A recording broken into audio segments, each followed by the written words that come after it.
आज के live session से जो लोग जुड़ रहे हैं, कृपया आप प्लीज़ मैसेज ड्रॉप करेंगे ताकि मुझे पता लग सके कि मेरी आवाज़ पहुंच रही है, मेरी विजिबिलिटी है कि नहीं है।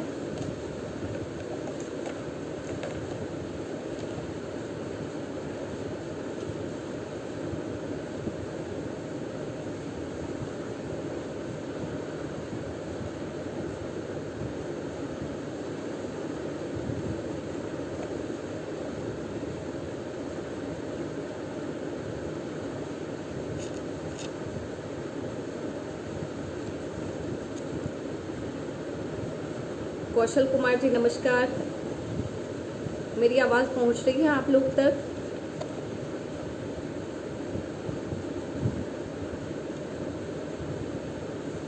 कृपया मुझे सूचित करेंगे।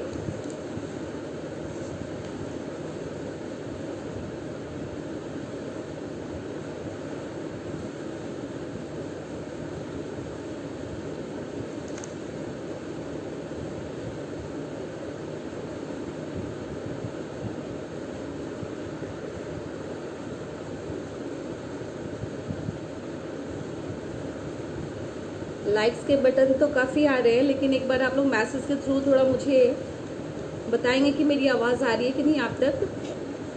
तो आज की काव्य यात्रा शुरू की जाती।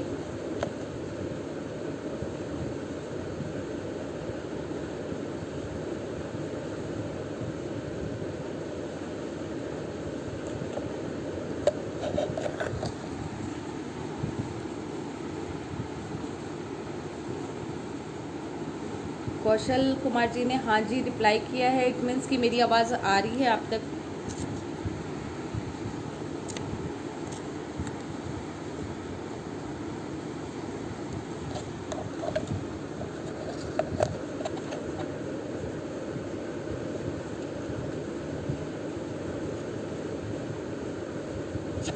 सर मैं गाज़ियाबाद से हूँ।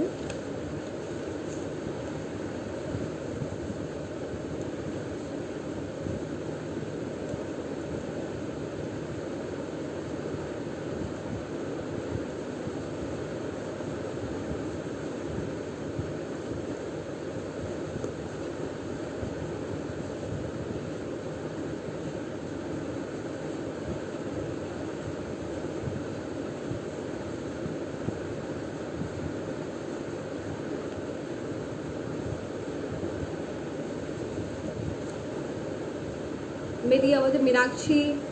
हाय मीनाक्षी नमस्कार, लव यू। नमस्कार कवि धर्मवीर गुज्जर जी, सभी को मेरा नमस्कार। अनुपमा पांडे भारतीय की तरफ से आप सभी को नमस्कार। आज की काव्य यात्रा शुरू करने से पहले हम लोग थोड़ी आपस में बातचीत कर लें और आप लोग थोड़ा शेयर भी करते जाएंगे जिससे और भी लोग जुड़ सकें।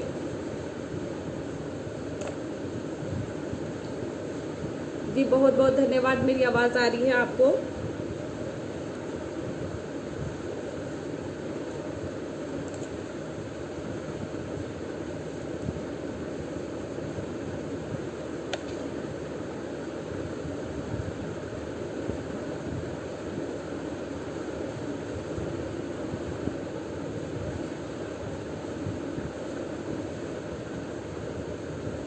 हाय मीनाक्षी, हाउ आर यू?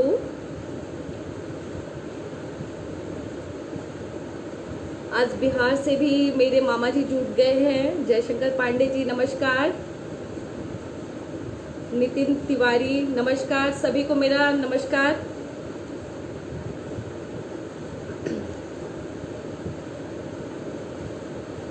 आज की काव्य यात्रा शुरू करने के लिए मैं सोच रही हूँ कि कुछ लोग और भी जुड़ जाएं। आप लोग शेयर करते रहें।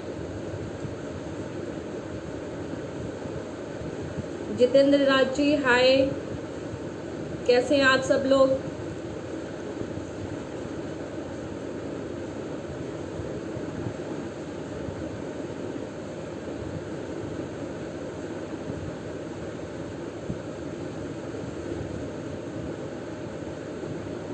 आप सभी थोड़ा थोड़ा अपने फेसबुक से शेयर करते रहे बीच बीच में।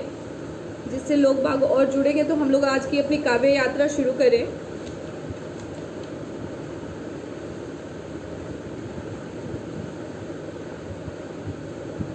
सबसे पहले तो मैं अभिषेक जैन जी की काफ़ी आभारी हूँ, उनका हार्दिक धन्यवाद करती हूँ जिन्होंने मुझे इस मंच पे आमंत्रित किया और मुझे एक मौका दिया है ताकि मैं अपनी भावनाएं आपके साथ शेयर कर सकूं, अपनी कुछ कविताएं, अपनी रचनाएं आपके साथ शेयर करूं। बहुत अच्छा लगा। और सबसे अच्छी बात जो आज हम लोग बातचीत के क्रम में आपसे शेयर करने जा रही हूँ कि हमारे साहित्य प्रेमी जितने भी हैं इस पूरे वर्ल्ड में, उसमें 3 धाराएं जहाँ तक मुझे लगता है, मेरा अपना मानना है, 3 धाराएं काम करती हैं। एक तो वो है जो पूरी तरह से साहित्य के प्रति समर्पित है, जिनकी शिक्षा, जिनका समर्पण थ्रू आउट साहित्य से ही है। और दूसरी धारा के लोग कुछ ऐसे हैं जो जैन जी की तरह, अभिषेक जैन जी जो इस काव्य मंच के संचालक हैं, और कुछ हमारी तरह भी हैं जो कि हमारी साहित्य से अगर शिक्षा के रूप में देखा जाए तो हम सब विज्ञान के क्षेत्र से हैं, किसी तकनीकी क्षेत्र से हैं, लेकिन अपनी मातृभाषा की जो प्रेम है, जो समर्पण है, वो हमारे दिल के अंदर है। और हम लोग जब भी समय मिलता है कुछ न कुछ अपना सृजन करते हैं, सहयोग देते हैं। अभिषेक जैन जी की ये भगीरथ प्रयास बहुत अच्छा बने, आगे इस सृजनशीलता को बनाए रखें, बहुत सारे लोग इसके साथ जुड़ें और हमारी मातृभाषा के साथ, प्रेम के साथ इसको आगे बढ़ाएं और भी ज़्यादा। और एक धारा के लोग तो ऐसे हैं जो कि हिंदी भाषी तो हैं, लेकिन इसके साथ साथ उनका हिंदी के प्रति कोई रुझान नहीं है। सामने अगर इंग्लिश स्पीकिंग करता हुआ कोई बंदा आ जाता है तो उससे बहुत प्यार से वो लोग एकदम आंखें फाड़ के देखने लग जाते हैं। तो आज की सृजनशीलता जो है हमारी, कहीं ना कहीं कुछ कम हो गई है। युवा पीढ़ी में इस चीज़ की बहुत ज़रूरत है कि ताकि वो अपनी जड़ों के साथ मजबूत रहें, जहाँ तक कि मुझे लगता है। और मेरे साथ ऐसा है कि मैं अपना थोड़ा परिचय दे दूँ कि मैंने हॉस्पिटल मैनेजमेंट किया, थ्रू आउट मैं साइंस स्ट्रीम से रही हूँ, लेकिन फिर भी मेरा साहित्य के प्रति रुझान बहुत गहरा रहा है। चाहे ये मेरी जेनेटिक चीज़ हो, मेरी माँ का भी उन्होंने MA किया, डॉक्टरेट किया हिंदी से, तो इट मे बी कि वो चीज़ कहीं ना कहीं जीन में है। तो मैं अपनी भावनाएं डायरी पे हमेशा उकेरा करती थी। और जब से मैं संस्कार भारती में जुड़ी हूँ, मुझे अपनी भावनाएं शेयर करने का, कविता के रूप में प्रस्तुत करने का बहुत मौका मिला। और आज काव्य मंच की तरफ से भी जैन जी की मैं बहुत आभारी हूँ। तो आज हम लोग अपनी काव्य यात्रा की शुरुआत करते हैं, हिंदी के प्रति अपना समर्पण। हम युवा कैसे इसको और प्रगतिशील करें, कैसे इसका और भी ज़्यादा इसकी जड़ों तक मजबूत बनाएं, जड़ों को की ओर पहुँचे, ये मेरा एक आह्वान है। आपकी मन से ये मैं आह्वान करना चाहती हूँ कि हम सब चाहे किसी भी क्षेत्र में हो, अपनी जड़ों से, अपनी मातृभाषा से, अपनी मातृभूमि से जरूर प्रेम करें, उसके पुनरुत्थान के लिए सोचें। और आज का दिन जो है वो वीरवार का भी दिन है और सावन भी आने वाला है। तो मेरी काव्य यात्रा में मैं आपको ललित गोयल जी हेलो कर रहे हैं। हेलो ललित जी, आप सब बीच बीच में मुझे अपना कुछ मैसेज ड्रॉप करते रहेंगे ताकि मुझे लगे कि मेरी आवाज़ आप तक भली भांति पहुंच रही है।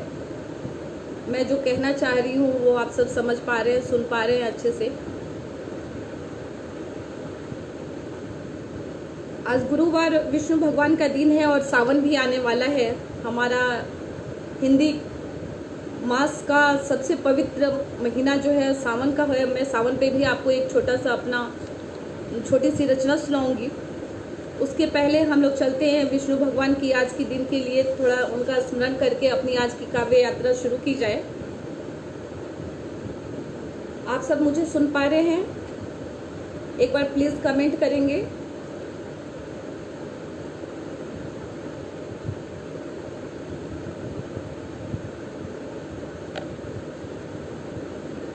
जो सुन पा रहे हैं कृपया मैसेज ड्रॉप करेंगे।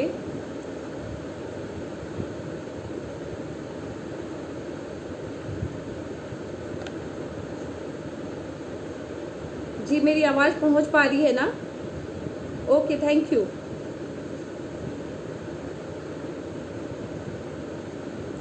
विष्णु भगवान की स्तुति करते हुए मैं अपनी एक प्रार्थना छोटी सा बंद रख रही हूँ, सुनिएगा। हे गिरधर हे कृष्ण मुरारी, हे गिरधर हे कृष्ण मुरारी, विनती सुन लो हे बनवारी, हे गिरधर हे कृष्ण मुरारी, विपदा आन पड़ी चहुर, राह न सूझे तम हरो, विपदा आन पड़ी चहुर, राह न सूझे तम हरो, पार लगाओ हे चक्रधारी, पड़े हैं शरण में हम सब तिहारी, पड़े हैं शरण में हम सब तिहारी।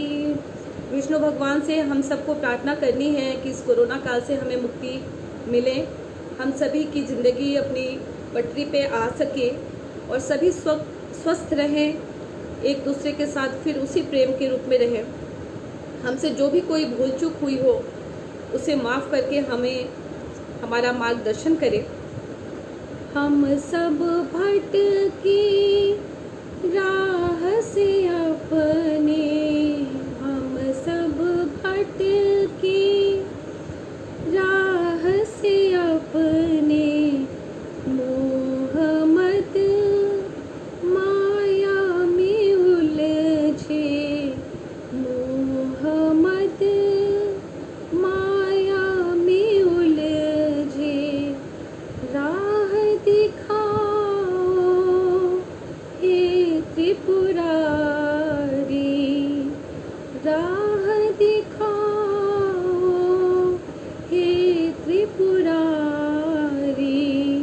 शीश नवाए हम सब तिहारी, शीश नवाए हम सब तिहारी, हे गिरधर हे कृष्ण मुरारी, हम सब निर्बल अबोध ज्ञानी, हम सब निर्बल अबोध ज्ञानी, करुणा कर हे करुण अवतारी, सुन लो मेरी हे कृष्ण कन्हाई, सुन लो मेरी हे कृष्ण कन्हाई, नीर बहाए दरस को तिहारी, नीर बहाए दरस को तिहारी, हे गिरधर हे कृष्ण मुरारी, हे गिरधर हे कृष्ण मुरारी, हे गिरधर हे कृष्ण मुरारी। नमस्कार सभी को, अभी तक जो जुड़ गए हैं, आगे की काव्य यात्रा शुरू करते हुए आप सब मेरे साथ जुड़े हुए हैं, बहुत अच्छा लग रहा है। आप सब अपने अपने फेसबुक पेज से शेयर करते जाएं ताकि और भी लोग इसमें जुड़ सके।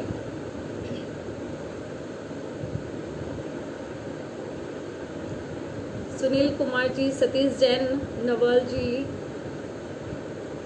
बहुत बहुत धन्यवाद, आपका बहुत आभार। आपको मेरी ये प्रार्थना अच्छी लगी, बहुत बहुत धन्यवाद। मीनाक्षी, हिंदी के लिए मेरी एक अपनी सोच है, मैं आप सबके साथ शेयर करना चाहती हूँ कि आज की ये जो काव्य यात्रा है, इसमें हमें कहीं ना कहीं हम ऐसा सोचते हैं कि हिंदी जो है वो तुच्छ रूप में आज की युवा पीढ़ी के रूप के माइंड में कहीं ना कहीं ये बात आती है। जब ऐसी परिस्थिति में मुझे ऐसा लगता है जैसे काव्य मंच एक ऐसा मंच है जिसमें जो हमारे अभिषेक जैन जी हैं वो खुद भी पेशे से एक इंजीनियर हैं और उन्होंने इतनी अच्छी ये मंच की अहमदाबाद से बिलोंग करते हैं वो, और उन्होंने काफ़ी लोगों को इसमें जोड़ा हुआ है। एक उनका एक ये जो भगीरथ प्रयास है, वैसे ही मैं देखती हूँ संस्कार भारती में आज की कुछ युवा पीढ़ी जो ऐसी है जो कि बीच में इसमें बहुत अच्छा काम कर रही है, बहुत लगाव से तन मन धन से हमेशा काव्य गोष्ठी करना या किसी भी तरह के बच्चों के साथ इंटरेक्शन करके हम हिंदी को कैसे और भी ज़्यादा बाल मानस में ग्राह्य बनाएं, इसके लिए वो लोग काम कर रहे हैं। उन सभी लोगों को मैं इस चैनल के थ्रू धन्यवाद देना चाहती हूँ। और विश्व हिंदी दिवस हमारा आने वाला है सितंबर में। मैंने पिछले साल अपनी ये कविता बनाई थी जो कि बहुत ही प्रशंसा मिली थी इस कविता को, वो मैं आपके साथ शेयर करना चाहती हूँ, सुनिएगा। आओ हिंदी का सम्मान करें, हिंदी का फिर से पुनरुत्थान करें। आओ हिंदी का सम्मान करें, हिंदी का फिर से पुनरुत्थान करें। आओ हिंदी को अभिमान बनाएं, हिंदी का फिर से यशगान करें। हिंदी है हमारी मातृभाषा, हिंदी है हमारी मातृभाषा, फिर मन में क्यों हीन बसा। कभी अभिमान थी भारत का, आज स्वरूप क्यों क्षीण हुआ। कभी अभिमान थी भारत का, आज स्वरूप क्यों क्षीण हुआ।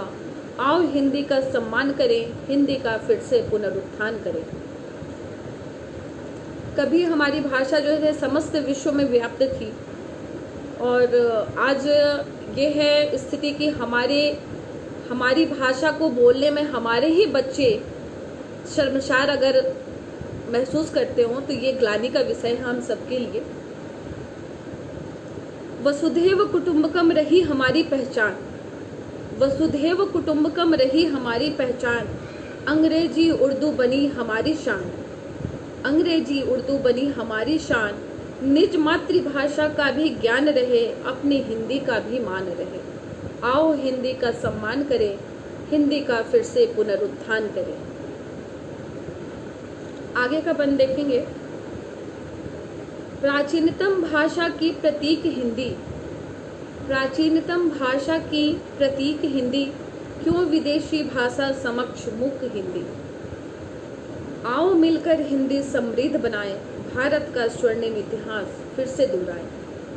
सही में भारत का स्वर्णिम इतिहास तभी आ पाएगा सही मायने में जब आज की हमारी युवा पीढ़ी सहर्ष इसको हर तरह से अपने बोलचाल में, अपने ऑफिशियल लैंग्वेज में हर तरह से इसको एडप्ट करेगी, इसको दिल से तहे दिल से प्रेम करेगी। इस काव्य यात्रा की श्रृंखला को आगे बढ़ाते हुए हम लोग कुछ आजकल की जो समसामयिक घटना है और कोरोना काल जो चल रहा है उसमें रचित मेरी कुछ कविताएं मैं आप सबके सामने शेयर करना चाहूँगी।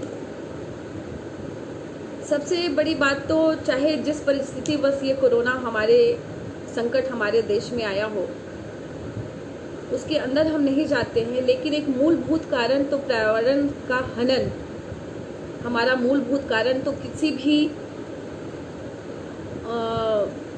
इस तरह के जो भी संक्रमण वायरस या बैक्टीरियल संक्रमण आते हैं, यह हमारा मूलभूत कारण हमारा पर्यावरण का हनन है, जिसके लिए मैं इस काव्य मंच की तरफ से मैं अनुरोध करूंगी, अब तो बहुत लोग समझ भी रहे हैं, काफ़ी अवेयर भी हो गए हैं, लेकिन फिर भी अभी अवेयरनेस और भी चाहिए। तो हमारी प्रकृति क्या कहती है, ये आप मेरी भावना को आप समझने की कोशिश करेंगे। प्रकृति का आह्वान है, अपनी तरफ से प्रकृति क्या कहना चाहती है कि आज ये संकट क्यों आया, किस वजह से आया है, जिसको हम सब कभी भय के वातावरण में इसका कुछ कर नहीं पा रहे हैं। हम बिल्कुल अपने घरों में बंद होकर के भय के साथ रह रहे हैं, किसी के साथ मिलना जुलना हमारा नहीं हो पा रहा है। ऐसे वातावरण में प्रकृति जो है वो क्या कहती है, ये मेरी भावना आपके समक्ष है। कुछ तो तुम समझो ना, आशा और जिजीविषा की कभी बंद खिड़कियां भी खोलो ना, आशा और जिजीविषा की कभी बंद खिड़कियां भी खोलो ना, प्रकृति के निज संदेश को कुछ तो तुम समझो ना, कुछ तो तुम समझो ना। जीवन के कोलाहल में, जीवन के कोलाहल में कभी पक्षी कलरव भी सुनो ना, जीवन के कोलाहल में कभी पक्षी कलरव भी सुनो ना, प्रकृति की मुख भाषा को, प्रकृति की मुख भाषा को कुछ तो तुम समझो ना, कुछ तो तुम समझो ना। आज हमारे तरफ कुछ दिन पहले व्हाट्सएप पे बहुत अच्छा एक मैसेज रोटेट हो रहा था। उसमें आपने देखा होगा कि इंडिया गेट की 2 फिगर उसमें थी। एक इंडिया गेट काफ़ी धुंधला सा था, एक इंडिया गेट कितना क्लियर, कितना सुंदर दिख रहा था। वो सारी चीज़ें ड्यू टू पॉल्यूशन थी, और उस पॉल्यूशन को लेकर के हमारी नदियाँ और कितनी संक्रमित हो गई थी। ये सारी चीज़ें हम आए दिन इस कोरोना काल में जो लॉकडाउन हुआ है उसमें देख पा रहे हैं कि काफ़ी वो अपने पूर्व रूप में आ पाई हैं। उसके संदर्भ में प्रकृति क्या कहती है, विष भुली हवाओं में, विष भुली हवाओं में कभी मंद बयार को महसूस करो ना, विष भुली हवाओं में कभी मंद बयार भी महसूस करो ना, प्रकृति के विरह गान को कुछ तो तुम अनुभूत करो ना, कुछ तो तुम अनुभूत करो ना। आशा और जिजीविषा की कभी बंद खिड़कियां भी खोलो ना, प्रकृति के निज संदेश को कुछ तो तुम समझो ना। आशा है मेरी कविताओं के साथ आप जुड़ पा रहे होंगे। अगली लाइन आप इसका सुनेंगे। भीड़ भाड़ और आडंबर में, भीड़ भाड़ और आडंबर में मन की शांति भी ढूंढो ना, भीड़ भाड़ और आडंबर में मन की शांति भी ढूंढो ना, प्रकृति के आह्वान को कुछ तो तुम समझो ना, कुछ तो तुम समझो ना।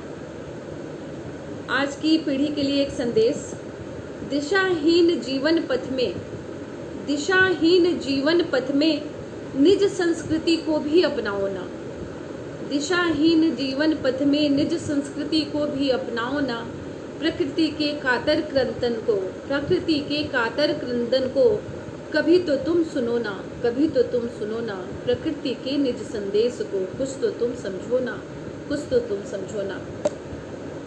सच्चाई इसी में है, और कि हम सब जितनी जल्दी इसको समझ जाएं, एक्सेप्ट कर लें कि बिना प्रकृति के साथ हम रहे, बिना प्रकृति को स्वच्छ किए हमारा सर्वाइवल नहीं है। साहित्य सृजन की इस कड़ी के आगे बढ़ाते हुए मैं चाह रही हूँ, मुझे ऐसा लग रहा है कि कुछ लोगों का लिंक टूट रहा है, इसमें आप लोग अपना नेटवर्क भी देख लेंगे और प्लीज़ आप लोग शेयर भी करते रहिएगा। मैं आपको अपनी आगे की कुछ पंक्तियों के साथ जोड़ती हूँ।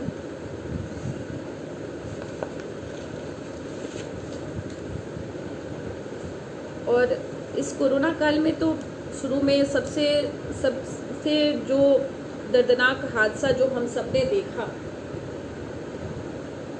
वो हर किसी के मन को झंझोड़ने वाला था। जो मज़दूरों का पलायन हुआ था, उस पर भी मैंने अपनी कुछ सृजनशीलता दिखाई थी, जो कुछ मंचों पे मैंने अपनी ये कविता प्रकाशित करी और लोगों ने बहुत ही उसे पसंद किया था। मैं उसे आपको भी सुनाऊंगी। और बहुत ही दारुण स्थिति रही उस समय, जो चाहे जिस वजह से भी रहा हो, इसके बहुत राजनीतिक और सामाजिक कारण भी रहे उस मज़दूरों के पलायन में, जिसकी वजह से काफ़ी ये स्प्रेड हुआ कोरोना। और कहीं ना कहीं ये स्थिति जो है संभालना हम सबसे बेकाबू होते जा रहा है। इसको संभालना बहुत ज़रूरी है, और जब तक हम संयमित नहीं रहेंगे और बस हम सब पॉजिटिव रहते हुए बस अपनी प्रेयर करें कि ताकि हम अपनी ज़िंदगी की जो गाड़ी है पटरी पे चलती रहे और सबका जीवन ऐसे सुरक्षित रहे। तो मज़दूरों का जो पलायन हुआ वो वाकई बहुत ही दिल को दहलाने वाला था। आप सबने भी देखा होगा टीवी पर इतने सारे जो घटनाक्रम थी, एक से एक अजीब दिल को दहलाने वाली थी। उस पर मेरी एक कविता थी, मैंने बनाई थी कि आखिर मज़दूरों की स्थिति अचानक से ऐसे कैसे हुई और क्या कुछ उसके अंदर हुआ होगा जिसकी वजह से इतनी कम समय में मज़दूरों को इस तरह का वो पलायन करना पड़ा। एक मार्मिक चित्रण मैंने प्रस्तुत किया जिसको कि संस्कार भारती और विभिन्न चैनलों पे बहुत इसे प्रशंसा मिली। आप इससे जुड़ेंगे और मेरी भावना आप तक पहुंचेगी तो आप मुझे ज़रूर ही सूचित करेंगे। जब एक मज़दूर भरी दोपहरिया में जाता है पैदल यात्रा करके हज़ारों किलोमीटर की, तो उसे किस किस दर्द से गुजरना पड़ता है, वो मैंने आंखों देखा। जब देखा वो मैं इस कविता में पिरोई हूँ। वो चली जा रही थी, कविता का शीर्षक मैंने दिया था, वो चली जा रही थी। कल देखा मैंने उसे भरी दोपहरिया में, कल देखा मैंने उसे भरी दोपहरिया में, गाजियाबाद हाईवे पर बोझ की गठरी सर पर लादे, ममता के आंचल में अपने नन्हे शिशु को छुपाए, टूटी हुई चप्पल को घसीटती वो चली जा रही थी, वो चली जा रही थी। 2 जून की रोटी की खातिर, अपने सपनों की खातिर, 2 जून की रोटी की खातिर, अपने सपनों की खातिर, अपने बच्चे के कल की खातिर, जो छोड़ आई थी अपने गांव की मिट्टी को, जो छोड़ आई थी अपने सगे संबंधी, भूल चली थी गाँवों की गलियां इस शहर की चकाचौंध में, भूल चली थी गाँवों की गलियां इस शहर की चकाचौंध में। आज वही चली जा रही थी, तार तार हुए अपने सपने को समेटे, टूटी हुई चप्पल को घसीटती वो चली जा रही थी, चली जा रही थी। देखा था मैंने उसे, देखा था मैंने उसे, कोशिशें कितनी की थी उसने, देखा था मैंने उसे, कोशिशें कितनी की थी उसने खुश रहने की इस भीड़ भरे शहर में, इस भीड़ भरे शहर में, अपनों से दूर अजनबी शहर में। आप सबने भी अपने आसपास देखा होगा बहुत सारे मज़दूरों को काम करते हुए। जब बड़ी बड़ी बिल्डिंगें बनती हैं तो उसमें बहुत सारी औरतें काम करती रहती हैं, उनका चित्रण मैंने इसमें किया था। देखा था मैंने उसे, कोशिशें कितनी की थी उसने खुश रहने की इस भीड़ भरे शहर में, अपने से दूर अजनबी शहर में। धोती थी सर पर अपने वो गारे का तसला और चढ़ती जाती थी जीने पर बहुमंजिली इमारतों की, पर थकती नहीं थी कभी, पर थकती नहीं थी कभी, अपने शिशु को पीठ पर बांधे। चमक उठता था उसका चेहरा मेहनत के पसीने में, चमक उठता था उसका पसीना मेहनत के, चमक उठता था उसका चेहरा मेहनत के पसीने में।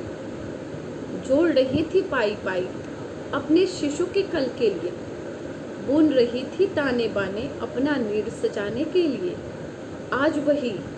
आज वही चली जा रही थी, अपनी टूटी हुई चप्पल को घसीटती वो चली जा रही थी, चली जा रही थी। सोचा ना होगा उसने कभी ऐसा भी सिला मिलेगा कभी। जब एक मजदूर हजारों किलोमीटर दूर का सफ़र तय करके आता है बड़े शहर में अपने सपनों को सजाने के लिए, अपनी रोजी रोटी को चलाने के लिए, तो कभी वो सोचता नहीं है कि उसे अचानक से इस तरह से पलायन करना पड़ेगा। और इस आपाधापी में, जबकि उसके पास खाने के लिए भी सामान नहीं हो, बच्चों के पास कपड़े जितने भी हैं बस थोड़े मोड़े लेकर के जो भार को कम कर सके, उस स्थिति में वो जाने को विवश हो जाता है। ऐसे में वो क्या कहता है, क्या सोचता है, वो मैंने अपनी भावना आपके सामने उकेरने की कोशिश करी है। सोचा न होगा उसने कभी, ऐसा भी सिला मिलेगा कभी। बोझ उठाती थी जो किसी का, बोझ उठाती थी जो किसी का, बोझ बनेगी वही कहीं। जो घर बनाती थी कभी, आज अपना घर तोड़ चली। जो घर बनाती थी कभी, आज अपना घर तोड़ चली। अनगिनत सोचों को समेटे वो चली जा रही थी, चली जा रही थी। अपनी टूटी हुई चप्पल को घसीटती वो चली जा रही थी, चली जा रही थी। आगे के पंक्तियों में आप गरीबी क्या चीज़ होती है उसको आप जोड़ पाएंगे मेरी भावनाओं के साथ। बड़ी बुरी चीज़ होती है बाबूजी, बड़ी बुरी चीज़ होती है बाबूजी, ये पेट की आग, उस पर भी भारी होती है ममता की आग। बड़ी बुरी चीज़ होती है बाबूजी, ये पेट की आग, उस पर भी भारी ममता की आग। झुलस रही थी खुद भी और झुलस रहा था उसका लाल, झुलस रही थी खुद भी और झुलस रहा था उसका लाल। पाले मन में आस, पीछे छोड़ शहर का दंस, पीछे छोड़ शहर का दंस, चल पड़ी थी वो अपनों से मिलने। खींच रही थी उसे अपनी माटी की गंध, चिर जीविशा के संग, कि फिर से लहलहाएगा उसका आंगन, कि फिर से लहलहाएगा उसका आंगन। पाँव के छालों को सहलाती, कभी बैठती कभी चलती, कभी अपने शिशु को दुलराती, कभी बैठती कभी चलती, कभी अपने शिशु को दुलराती। टूटी हुई चप्पल को घसीटती वो चली जा रही थी, चली जा रही थी। ये एक मार्मिक रचना मैंने आपके समक्ष प्रस्तुत करी है। ये मार्मिक रचना मैंने आपके समक्ष प्रस्तुत करी है। शायद आप सब भी इससे जुड़ सके होंगे, आप सब भी अनुभूत कर पाए होंगे कि इस तरह की ही दशा रही थी जब मजदूरों का यहाँ से पलायन हुआ था। आप सबको रचना कैसी लगी, अपना कुछ इसमें मैसेज ड्रॉप करते रहेंगे ताकि मेरा उत्साहवर्धन होता रहेगा, सुनाने में भी अच्छा लगता है और मुझे लगता है कि हाँ, मैंने कुछ शायद अच्छा आप लोग की भावनाओं तक मैं पहुंच पाई हूँ। अब इस जो कोरोना काल की रचनाएं मेरी हैं उसमें तो बहुत सारी रचनाएं मैंने करी हैं, लेकिन कुछ आशावादी रचनाओं की तरफ भी हम चलते हैं। सोचते हैं कि काश कि ये साल का आधा महीना, आधा साल निकल गया, इस आधे साल को किसी तरह काटते हुए क्या नए साल में हम कोरोना मुक्त हो जाएंगे, इस सपने को सजोते हुए एक मैं अपनी कविता आपके सामने समक्ष रख रही हूँ। उसमें हम इस आशावादी दृष्टिकोण के साथ ही आगे बढ़ेंगे, तभी हम इस भय से मुक्ति पा सकते हैं। खामोशी फिर से गुनगुनाएगी, मेरी इस कविता का शीर्षक है खामोशी। जो आजकल खामोशी फैली हुई है, जो वर्किंग लेडीज़ हैं वो भी अपनी ऑनलाइन जॉब कर रहे हैं, हम सब ऑनलाइन पे ही निर्भर है, और जो होम मेकर लेडीज़ हैं वो किटी पार्टी उनकी सारी बंद हो गई है आजकल। तो एक उम्मीद के साथ हम लोग आगे सोच रहे हैं, एक नया सपना देख रहे हैं कि फिर से वो हमारी चीज़, हमारा वो समय लौट करके फिर से आ जाएगा जब हम उसी तरह फिर से खिलखिलाएंगे। तो चलिए सुनते हैं अगली कविता। खामोशी फिर से गुनगुनाएगी। खामोशी वाकई गुनगुनानी चाहिए और मन में ये विश्वास होना चाहिए कि वाकई खामोशी जो है हम सबके आसपास जो पसरी हुई है खामोशी, वाकई खामोशी गुनगुनाएगी। खामोशी फिर से गुनगुनाएगी, सन्नाटों को चीर कर खामोशी फिर से गुनगुनाएगी। फिजाएं फिर से लहलहाएंगी, सपने फिर से उड़ान भरेंगे, सपने फिर से उड़ान भरेंगे। हाँ वो वक्त फिर से आएगा, हाँ वो वक्त फिर से आएगा जब हम तुम हाथों में हाथ डाले ढलते सूरज को फिर से पकड़ेंगे। हम तुम हाथों में हाथ डाले ढलते सूरज को फिर से पकड़ेंगे, फिर से वही वक्त होगा, फिर से वही वक्त होगा, वही ढलता सूरज और नदी का किनारा होगा, वही ढलता सूरज और नदी का किनारा होगा, वही सिंदूरी बादल और वही सिंदूरी आभा से खिला तुम्हारा चेहरा होगा, वही सिंदूरी आभा से खिला तुम्हारा चेहरा होगा। हथेलियों के बीच सूरज को छिपाने की होड़ होगी, हथेलियों के बीच सूरज को छिपाने की होड़ होगी। हार में भी जीत और जीत में भी हार होगी, हार में भी जीत और जीत में भी हार होगी। हाँ वो वक्त फिर से आएगा, हाँ वो वक्त फिर से आएगा जब हम फिर से उड़ जाया करेंगे चिड़ियों की तरह एक शहर से दूसरे शहर, सपनों के पंख पसारे उम्मीदों के नील गगन में। चिड़ियों की तरह एक शहर से दूसरे शहर, सपनों के पंख पसारे उम्मीदों के नील गगन में। फिर से कुलांचे भरेंगे, आशा के मोती चुनेंगे, फिर से कुलांचे भरेंगे, आशा की मोती चुनेंगे प्रेम की सीप से। हाँ हम फिर से उस वक्त को लाएंगे, हाँ हम फिर से उस वक्त को लाएंगे जब सन्नाटे को चीर कर खामोशी से फिर से गुनगुनाएंगी, खामोशी फिर से गुनगुनाएगी, फिजाएं फिर से लहलहाएंगी। हाँ हम उस वक्त को फिर से लाएंगे। यही आशावादी दृष्टिकोण होना चाहिए हम सब के साथ। आप सब भी इसी आशा के साथ सकारात्मक रहें, सकारात्मकता फैलाएं अपने आसपास और सकारात्मकता से ही इस भय पे हम विजय पा सकते हैं। आपको ये कविता कैसी लगी मुझे पूछना पड़ रहा है। कुछ लोग तो बहुत अच्छा रिप्लाई कर रहे हैं। केवल लव के बटन से काम नहीं चलेगा, कवि जो होते हैं वो लालची होते हैं, इसलिए आप लोग अपनी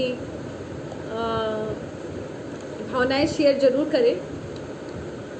जब आशा की बात हुई है तो मैं आपको एक ऐसे समय की युवा जो बच्चे आजकल पढ़ाई कर रहे हैं उन लोगों के लिए मैं अपना एक इंस्पिरेशन की बात शेयर करना चाहती हूँ कि जब शायद मैं 12th में होंगी मेरे ख्याल से, जिस समय कि हर मन में एक किशोरा मन में एक बात होती है कि कैसे हम 12th करके आगे का करियर कैसे हमें अपनाना है, क्या करना है। उस समय में बहुत उहापोह मन में चलता रहता है कि हमारा मार्क्स कितने आएंगे, हम क्या करेंगे, एक अंतर्द्वंद होता है। मैं आज आप लोगों के साथ काव्य मंच के इस कॉमन मंच से मैं ये अपनी सबसे पुरानी, शायद मेरी ये पहली कविता होगी जब मैंने अपनी अभिव्यक्ति लिखी थी। आज मैं पहली बार ये आप लोगों से शेयर करूँगी। आप सोचिएगा कि 12th में मेरी उम्र क्या रही होगी, 16-17 साल। उस समय मैंने ये अपनी पहली कविता लिखी थी।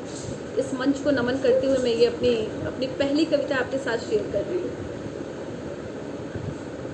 उस ऊहापोह को समझने की कोशिश करिएगा जो एक किशोरावस्था में होती है, जब अपनी स्वप्निल संसार को बनाने का एक स्वप्न होता है मन में और उसको जो द्वंद्व चलता है, उस पर मैंने ये रचना लिखी थी। वीरानियों के रेगिस्तान में भटकता अंतर्मन, वीरानियों के रेगिस्तान में भटकता अंतर्मन, पतझड़ से उमस लिए ये जीवन। अंतर्द्वंद के संघर्षों से जूझती मैं, अंतर्द्वंद के संघर्षों से जूझती मैं, ढूंढती हूँ अपने इर्द गिर्द उस हरे तृण रूपी आशा को, ढूंढती हूँ अपने इर्द गिर्द उस हरे तृण रूपी आशा को, जो अनायास ही उग आया हो, जो अनायास ही उग आया हो प्रकृति की किसी कोमल सजीवता के एहसास तले, जीवन की संपूर्ण यथार्थता को अपने में समेटे हुए। उदासियों के इस समंदर में कुछ ऐसे ही साहिल बनकर आती हैं आशा की किरणें, उदासियों के इस समंदर में कुछ ऐसे ही साहिल बनकर आती हैं आशा की किरणें, फिर छिटक कर दूर चली जाती हैं, फिर छिटक कर दूर चली जाती हैं, जैसे फिसल जाते हैं बंद मुट्ठी से रेत के कण, जैसे फिसल जाते हैं बंद मुट्ठी से रेत के कण, दूर से ही अपनी मौजूदगी का एहसास लिए ललचाती हैं और जी को ये किरणें, जिन्हें पाने के लिए हर पल मचलता है मेरा ये आहत अंतर्मन, मेरा ये आहत अंतर्मन। ये एक ऊहापोह की स्थिति का वर्णन था, मेरे मानसिक स्थिति का, जिस समय हम 12th के रिज़ल्ट का मैं वेट कर रही थी और उसमें आगे के करियर को बनाने की ऊहापोह को मैंने इस अपनी डायरी में उकेरा था। आज मैंने पहली बार ये कविता आप सबके साथ शेयर करी हो। तो चलिए आज इसी श्रृंखला को आगे बढ़ाते हुए आप सब बहुत अच्छा साथ दे रहे हैं, बहुत अच्छा सुन रहे हैं और मुझे लग रहा है कि मेरी भावनाओं से आप सभी कहीं ना कहीं जुड़े हुए हैं।